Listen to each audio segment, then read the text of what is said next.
You hear the screeching of an owl, you hear the wind begin to howl. You know there's zombies on the prowl, and it's terror time again. They've got you running through the night. It's terror time again, and you just might die of fright. It's a terrifying time.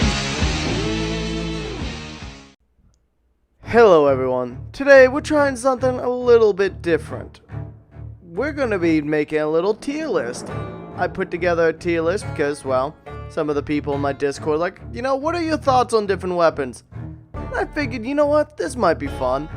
Let's make a whole little tier list on the tier maker site, and let's rate our weapons, shall we?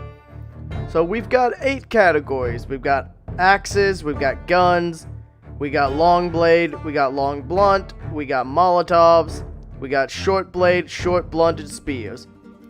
All 8 of the main weaponry types. So let's start with the axe.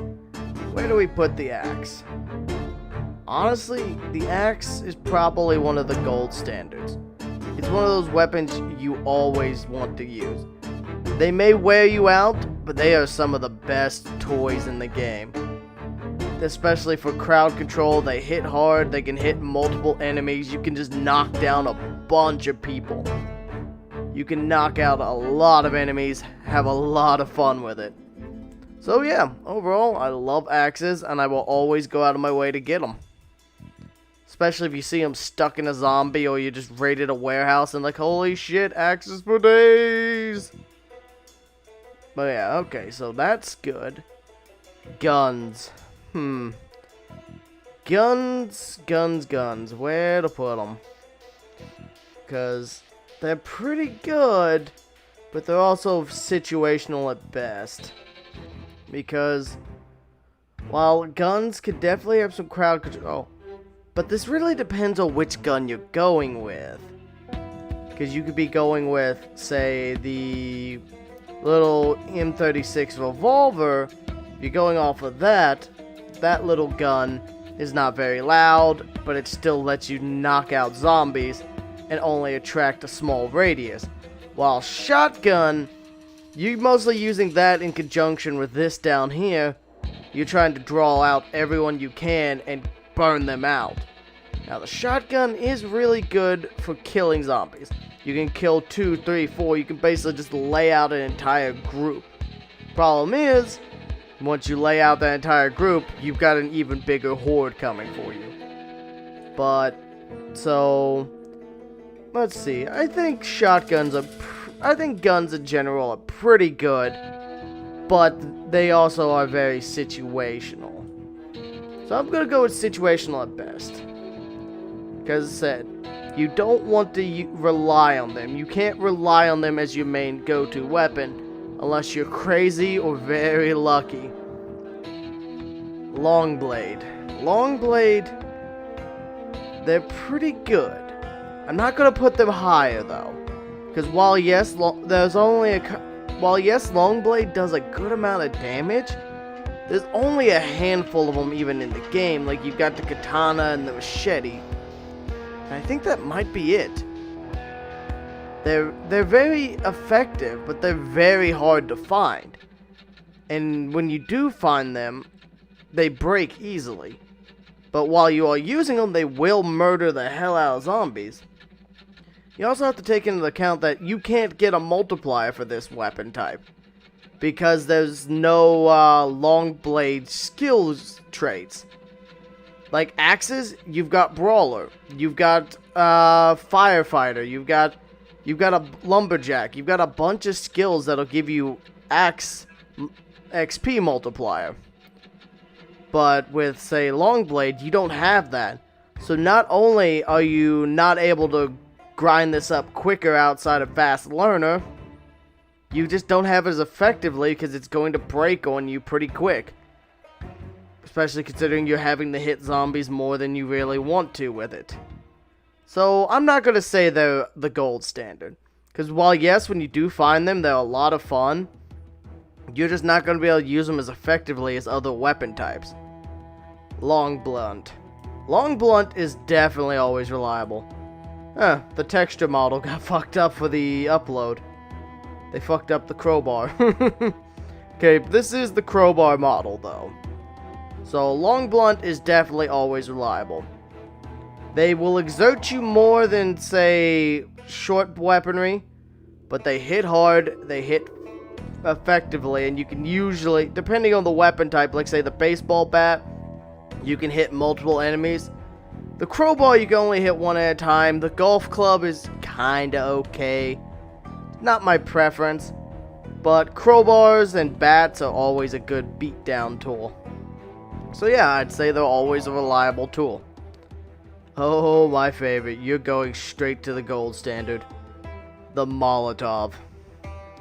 Risky, but so worth it.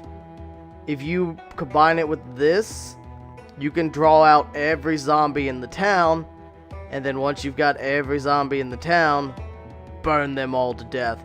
Use the gun to pick off stragglers, or hell, you can use the siren trick. There's a bunch of different ways you can make use of Molotovs and just burn out a huge horde of zombies.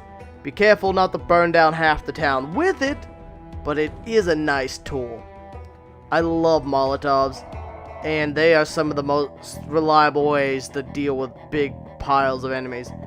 I'm also going to count the campfire trick as well, because, as said, if you don't have Molotovs, but you could rig the battlefield, you know, set up some campfires, fuel them up, and have the zombies walk through them, they'll set themselves on fire. So either way, this is pretty much fire-based weaponry in my opinion.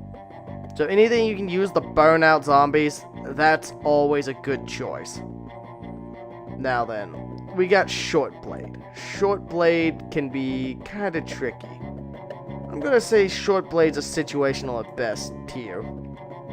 Because while yes, it does have the option to get an instant kill on enemies, if you get that lucky jaw stab, you can knock them out. And that isn't actually always true though, because like say the meat cleaver counts as a short blade, but it fights like a short blunt.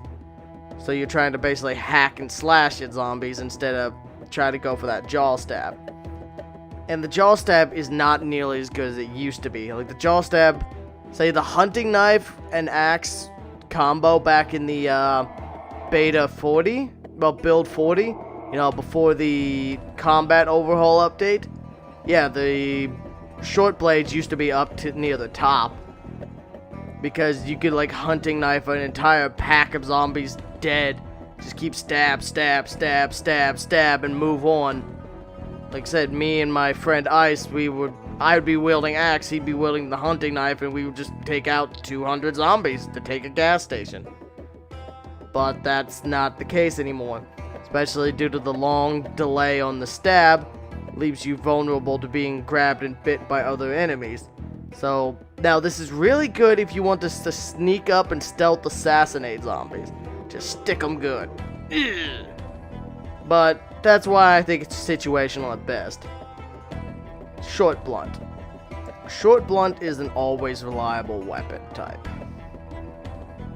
While there are some stinkers like the rolling pin, there's also a lot of really good things like the lead pipe.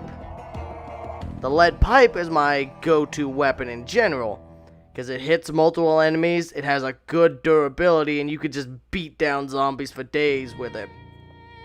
Just whack, whack, whack, whack, whack. So yeah, overall, short blunt's an always reliable weapon tier. Now, keep in mind, as I said, there are some stinkers, like the rolling pin. The rolling pin's a dear god why. That's actually why, if people like this idea, I'm going to make a different tier list. Basically, we're going to take each of these categories, and we're going to break down all the weapons found within them. Except for, like, say, fire. What am I going to do? Rate the Molotov versus the campfire? Like, that would just be kind of dumb. But in, say, categories like, say, the guns, there's a bunch of discrepancies between the weapons, you know? There's a bunch of variants. Like, say, the shotgun will attract every zombie, but it also lays them out. while the M36 is the quietest gun in the game, but sometimes it can take 2 or 3 shots to down a zombie. So we might make a tier list based upon that. So break down different weapons found in each category. And finally, the spears. I'm gonna put the spears in the always reliable category. The thing that holds them back from the gold standard is durability. Spears, especially crafted spears, just break way too quickly. While they can be really great. Said, like, one spear can kill 1-2 zombies in a swing if you get the instant kill animation. So it's a really good weapon. Like, you can murder hordes of them. Problem is, they'll break pretty quick, especially if you don't have your maintenance up. So you'll basically be burning through these carrying an entire bundle of them on you. Now, if you could find, say, a garden fork, which has a pretty high durability and can be repaired with wood glue, that's actually a pretty good choice, because you get all the benefits of the crafted spear, but you get the durability of a better weapon. So you can still keep one-shotting a bunch of zombies. Plus, now you get to look like an angry farmer. So, I think this is it. I think this is my tier list. Was anyone surprised that axes were going to be at the top? I mean, they've always been reliable, and now they've added so many different types to the game. You've got hand axes, you've got fire axes, you've got wood axes. I think the pickaxe falls under this category too, even though I've only seen it like once or twice. And I don't think I've ever used it much, outside of memeing. Honestly, I was half tempted to call this last category the meme category. But we'll do that if we do, say break down all these weapons into different types. So, I hope you like this. Please let me know what your thoughts are. Let me know where you would rank these weapons, what you think. I'll leave the tier list in the description of the video. And give me your thoughts. I think this would be a fun little idea. I'm going to make a couple more tier lists. As I said, break down each of the categories. We'll have long blunt, short blunt, and try to find every weapon in the game that fits that category. And that's what I'm going to put the meme category. Like, say, for short blade, spoon. Spoon the zombies to death. I think this has been fun. I hope you all enjoyed. I'll see you next time. Peace out.